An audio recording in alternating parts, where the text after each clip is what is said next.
உலகமெங்கும் உள்ள அனைத்து இறைமக்களுக்கும் வணக்கம். நீங்கள் புதுசாக எங்கள் வீடியோ பார்க்குறதா இருந்தால் கீழே இருக்கிற சப்ஸ்கிரைப் பட்டனை ப்ரெஸ் பண்ணிவிட்டு பக்கத்தில் இருக்கிற பெல் ஐக்கானையும் கிளிக் பண்ணிக்கோங்க. அப்போ தான் நாங்கள் புதுசாக போடுற வீடியோட அப்டேட் உங்களுக்கு கிடைக்கும். வாங்க இப்போ வீடியோக்குள்ளே போகலாம். திருவருகை காலம் 2ஆம் ஞாயிறு 7/12/2025. திருப்பலி முன்னுரை.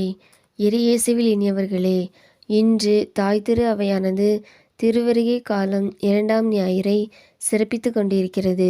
இன்றைய நாளில் மனமாறுங்கள், விண்ணரசு நெருங்கி வந்துவிட்டது என்று திருமுழுக்கு யோவான் நம்மை மனமாற அழைக்கின்றார். நாம் அனைவரும் பாவிகள். நம்மை பாவத்திலிருந்து மீட்பதற்காகவே கடவுள் மனிதனானார்.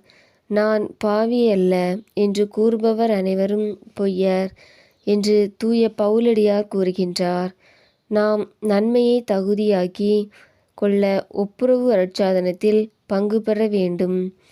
பகட்டாக பேசி திசை திருப்பும் திரு அவைக்கு எதிரானவர்களிடமிருந்து விலகி திரு அவையின் கோட்பாடுகளிலும் இறை நம்பிக்கையிலும் உறுதியாயிருக்க வேண்டும். வீண் செலவுகள் வீண் ஆடம்பரங்களை தவிர்ப்பதும் கிறிஸ்து பெருவிழாவிற்கு நல்ல தயாரிப்பாகும். பிறரை நிறை குறைகளோடு ஏற்றுக்கொள்வோம். பிறருக்கு உதவுவோம். தாழ்ச்சியும் மனமாற்றமும் பெற்றவர்களாய் இயேசுவை வரவேற்போம். முதல் வாசகம். எசாயா நூலிலிருந்து வாசகம். அதிகாரம் 11. இறை வார்த்தைகள் 1 முதல் 10 முடிய. முதல் வாசக முன்னுரை. ஈசாய் வழிமரபில் இருந்து தோன்றும் இயேசு கிறிஸ்து ஆண்டவரின் ஆவியை கொண்டிருப்பார். அவர் ஞானமும் நுண்ணறிவும் ஆண்டவரை பற்றிய அச்ச உணர்வும் கொண்டு ஏழைகளுக்கு நேர்மையோடு நீதி வழங்குவார். தீயோரை தண்டிப்பார். அவர் வரும் நாளில் தீமை செய்வோர் இல்லாது போவர். மாட்சி நிறைந்தவரான அவரை தேடி பிற இனத்தாரும் ஆசி பெற வருவர். நம் நற்செயல்களால் இயேசுவை நாமும் வரவேற்போம் என்று கூறும் எசாயா நூலின் வாசகத்தை கேட்போம்.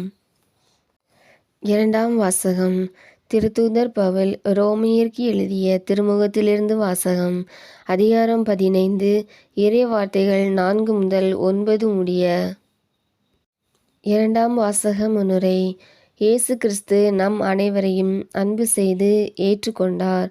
இயேசுவை போன்று நாமும் ஒரே மனதிராய் வாழ கடவுள் நமக்கு ஊக்கமும் மன உறுதியும் தருகிறார்.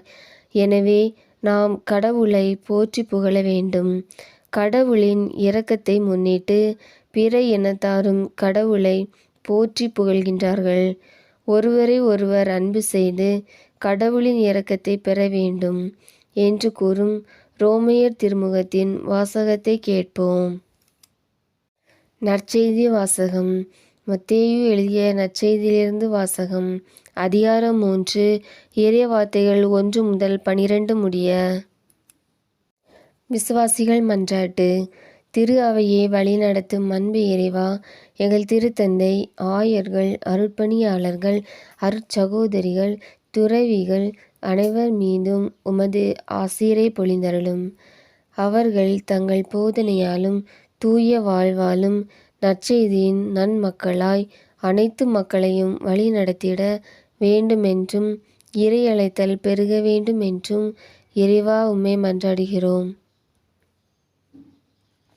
உலகை பாதுகாத்து வழி நடத்தும் அன்பு இறைவா, உலக நாடுகளுக்கிடையே ஏற்படும் போர்கள் வன்முறைகள் ஒழிய வேண்டுமென்றும் புயல், பெருவெள்ளம், நிலச்சரிவு, நிலநடுக்கம், விபத்துகள் அனைத்திலுமிருந்து மக்களை பாதுகாத்து அமைதியும் வளர்ச்சியும் மகிழ்ச்சியும் தர வேண்டும் என்றும் இறைவா உம்மை மன்றாடுகிறோம்.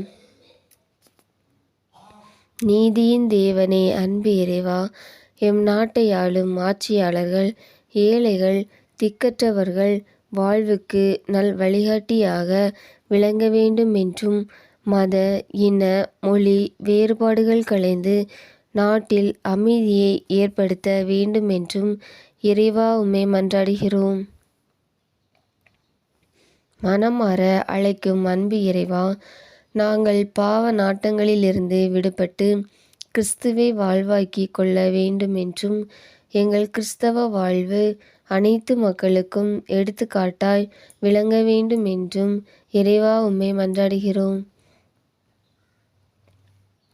அன்பில் வாழ அழைக்கும் அன்பு இறைவா, எங்கள் குடும்ப உறுப்பினர்கள் ஒவ்வொருவரையும் உமது ஆசிரால் நிரப்பியருளும். நாங்கள் ஒருவரை ஒருவர் நிறை குறைகளோடு ஏற்றுக்கொள்ள வேண்டுமென்றும் எங்கள் அண்டை அயலாரில் துன்பங்களில் உதவுபவர்களாக விளங்க வேண்டுமென்றும் அனைவருக்கும் நற்சுகமும் தொழில் முயற்சிகளில் வளர்ச்சியும் தந்திட வேண்டுமென்றும் இறைவா உம்மை மன்றாடுகிறோம். ஆமீன்.